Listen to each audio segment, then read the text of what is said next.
د عمر اندازه داسې کېږي چې چېرته خبرې ډېرې شي، چېرته څوک وایي چې زه خبرې نه شم کولی، او چېرته د شپېتو او د اویا کالو عمر کې بیا خلک زموږ پروګرام ته تېره کړی. نو موږ هم شکر د عمر په حد کې یو چې پروګرام اخره ته راغلو. نو خبرې ډېرې ځکه کوم موږ وایو چې زموږ دا مشران خبرې وکړي، نو موږ هم ته خوند وایو، تاسو هم ته خوند وایئ.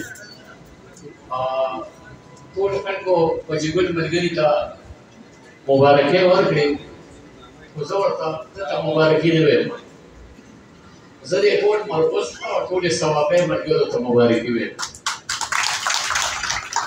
ځکه چې وختي داسې دا خبره کېده چې د لفظونو سطر مات شو، د لفظونو سطر ماتېږي، دا خبره ما هم په دغې خپل لیکنو کې کړې ده. نو مرغوز د ډېرو خیالاتو، د ډېرو فکرونو نه سطرونه په خپل وخت مات کړي دي. ما ته په دې مرغوز کې د ساحل صاحب هغه کلام رایادېږي چې راواخلې بیا د انقلاب سره د شانونه. نو دا هغه وخت و چې دا تقاضا چې په کوم وخت کې د دې خبرې تقاضا وه، اوس د هغې نه دا ډېره زیات ضروري ده چې شاعر څه لیکي، ځکه چې شاعر ته د قام سترګې ویلې شي. نو نازک خیالي په خپل ځای، خو چې د غزل نه د شعر نه توره جوړه نه شي، نو زما په خیال هغه د پښتنو لپاره په داسې وخت کې داسې نه شي کولی.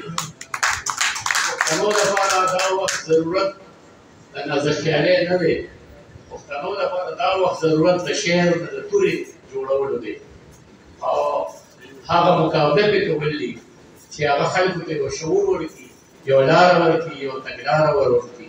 څنګه چې ژبه پښتنو شاعرانو ته پاتې ده، دغسې تحریکونه هم پښتنو شاعرانو ته پاتې دي. ځکه چې شاعر ته زه ډېر کمیټډ سړی ویم، هغه په خپل خیال، په خپل سوچ، په خپل فکر، خپلې نظریې سره تر اخره وخته پورې پاتې کېږي. نو دا وخت موږ ته چې څه پکار دی، نو هغه هم دا دی چې موږ د خپل شعر نه نازک خیالي په خپل ځای دا د شاعرۍ هغه ښایست دی، ښکلا ده، خو چې دې وخت کې کومه تقاضا ده، نو هغه د قلم نه توره جوړول دي.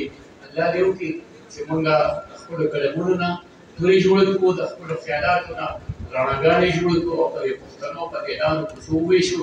ځکه چې دې وخت د دې حالاتو ډېر دا تقاضا کوي چې یاره موږ دغه اواز راپورته کړو، څنګه چې په دې مرکز کې هغه وخت دا اواز راپورته شو چې راواخلې بیا د انقلاب سره د شانونه. ډېره مننه.